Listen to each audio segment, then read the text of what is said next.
Okay, Assalamualaikum warahmatullahi wabarakatuh. Welcome back to my channel PG Share. Okay, apa khabar sahabat-sahabat PG Share?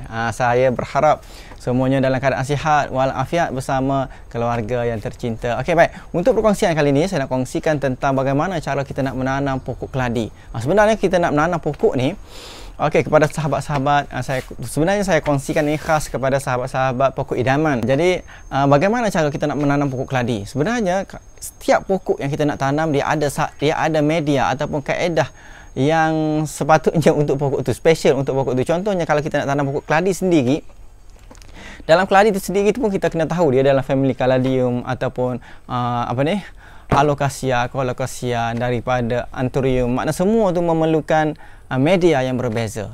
Barulah dia dapat hidup subur. Contohnya ada sahabat-sahabat yang tanya saya kenapa dia tanam pokok keladi dia semakin hari semakin layu, semakin hari semakin tak merimbun. Ataupun ada juga yang tanya, banyak yang bertanya tentang pokok Mickey Mouse atau keladi Mickey Mouse tu. Dia adalah family Alocasia. Alocasia ni tak mau air banyak dan dia nak tempat redup. Okey, jadi benda tu yang perlu kita faham. Okey, ni saya nak share tentang cara hari ni saya nak tunjukkan cara saya nak tanamkan pokok. Ni pokok hybrid pokok hybrid Thai tissue culture. Okey, ni adalah bahan-bahan macam nak buat kuih kan.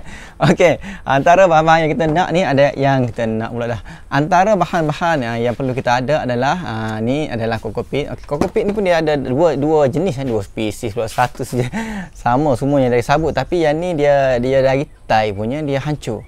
Dia lembut. Kalau dia ada satu lagi yang proses kasar tu. Yang ni kalau yang dapat yang ni lagi baik lah, lagi best lah. Okey, baik.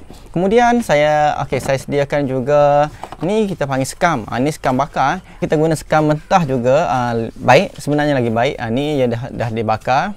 Okey, kemudian saya gunakan tanah hitam. Tanah hitam ni ni antara brand yang baik juga saya guna. Brand nama pun bagus. Tanah hitam ni tak apa, dari mana-mana tanah pun tak apa. Okey, kemudian antara bahan yang perlu ada dalam media tanah kita juga adalah pelat. Pelat ni, pelit ni untuk dia menstabilkan pH tanah kita. Mana kalau tanah kita mungkinlah katakan pH tak stabil inilah dia akan menstabilkan pH kita. Okey, satu lagi yang saya kira yang perlu diberi perhatian adalah ni jarang orang cerita tentang masukkan daun kan. Okey, ni untuk keladi special dia, kita kena masukkan daun. Okey, analogi dia kalau macam ni lah. Kisahnya kalau kita tanam keladi, okey, makan hari makin tak ada daun, kita nampak macam mati kan. Kita pun buang dalam bawah pokok rambutan, buang dalam semak. Tahun depannya kita tengok cantik je merimbun. Okey, sebenarnya dia tertutup dengan daun. Kalau saya pergi ke ada satu ladang yang farm yang buat membiarkan pokok Mickey Mouse, dia semua guna daun saja, dia tutup ubi-ubi tu. Okey. Kalau di Thailand juga dia guna daun. Daun dan dia cincang daun buluh. Jadi susah kita nak cari daun buluh. Jadi carilah daun-daun apa yang kecil-kecil ni. Okey, cantiklah. Okey, supaya apa ya? Sebab keladi ni dia ada ubi. Ubi dia tu tak mau juga tanah kita tu dalam keadaan sangat-sangat basah. Menjadikan ubi tu jadi buruk. Dia perlukan udara yang baik supaya tunas-tunas baru dapat membesar dengan baiklah. Okey, sebenarnya cara ni sangat-sangatlah mudah. Mungkin semua orang tahu, ataupun kalau ada penambahbaikan boleh share dengan saya juga supaya kita boleh sama-sama belajar. Okey, ni tanah hitam yang saya gunakan. Okey, kita buka tanah hitam ni. Memang macam nak buat biskut raya. Tambah pula ni bulan puasa. Saya pun tak boleh cakap banyak kat ni. Nanti harga air. Okey, baik untuk kita tanah hitam. Kemudian kita masukkan juga kokopit. Kemudian ni skam ni kita ganti pasir. Kalau kita ada pasir tu pun cantik juga, pasir sungai tu. Pasir sungai tu pun kena pastikan bersih kalau tidak dia bakteria banyak. Boleh menyebabkan kulat ke apa. Okey, kemudian daun. Daun ni daun hal kecil-kecil ni. Okey, daun ni lah menjadikan pokok kita subur. Okey, kemudian kita gaul. Saya tak pakai sapu tangan ni. Kita buat. Ni pakai senduk orang rumah. Hati-hati ya. Apa dia ni? Nanti Kalau abang-abang nak guna, jangan duk guna macam saya ni. Senduk orang rumah, nanti perang pula. Okey, baik. Tengok cantik dia kan. Okey, bila kita siram, kalau kita guna kokopit saja, dia senang cerita kokopit ni dia kalau duduk tempat teduh dia basah lama. Kalau dia duduk tengah panas dia kering sungguh. Jadi kita nak campuran semua ni dia jadi best. Dia jadi lembut. Semua ada lah kita kata dalam ni. Okey, kemudian kita masukkan ke dalam pot kita. Okey, kita penuhkan pot kita ni dengan tanah yang kita gaulkan. Okey, sebenarnya saya tertinggal tadi satu lagi. Masya Allah. Okey, saya tertinggal pelat. Okey, pelat ni untuk menstabilkan pH tanah. Okey, banyak sikit sebab yang tadi kita tak buh.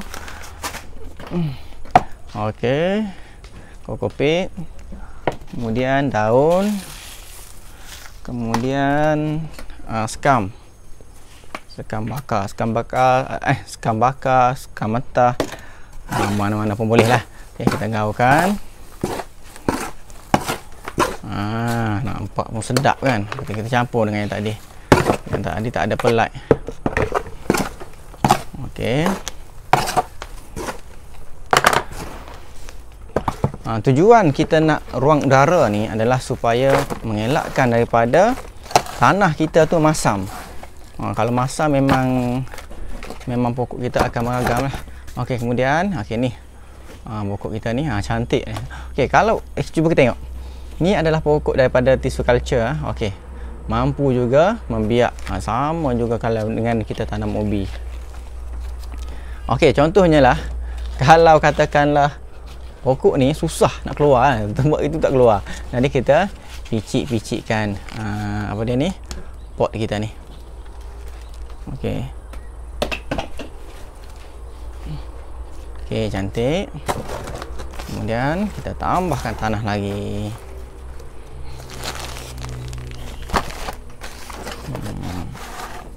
Sehingga penuh.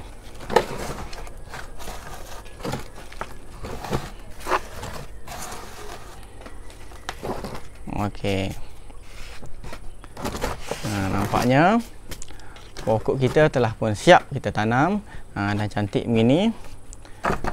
Tinggi sikit lagi. Okey. Kemudian nak cantik lagi, boleh juga kita letakkan kokopit ke atas ni. Nak make up lah ni. Okey, kemudian kita letakkan pelik.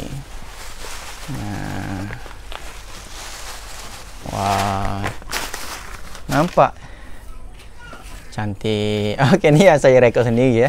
Yang tadi yang saya belajarnya, yang ni saya rekod ni supaya dia nampak lebih cantik, kemas. Okey, kemudian tak pelapik dia. Letaklah di mana-mana yang anda letak. Okey, cuma untuk keladi hybrid ataupun keladi ni kebanyakan dia tak maulah 100% cahaya. Okey, biasanya dalam 70 ke. Itulah sedikit perkongsian daripada saya. Nak kata hebat sangat taklah, kita sama-sama belajar, sama-sama kongsi. Itu yang apa yang saya belajar daripada sahabat-sahabat yang tentang pokok keladi. Sebelum ni kita ada menanam pokok durian, pokok manggis, pokok dia lain semua media dia. Okey, jadi untuk keladi ni pula ada special dia pula. Okey, jadi untuk keladi-keladi jenis lain ataupun yang dalam family lain, saya akan kongsikan dalam video-video lain. Jangan lupa untuk subscribe dan tekan button lonceng tu supaya sama-samalah saya seronok, sahabat-sahabat seronok. Okey, ini dia. Dah cantik macam ni. Okey, kemudian kita letaklah di mana-mana ruangan yang kita nak hias. Okey, cantik dia di situ. Okey, jumpa lagi. Semoga kita semua dijauhkan daripada COVID-19 yang melanda negara kita dan semuanya selamat insya-Allah.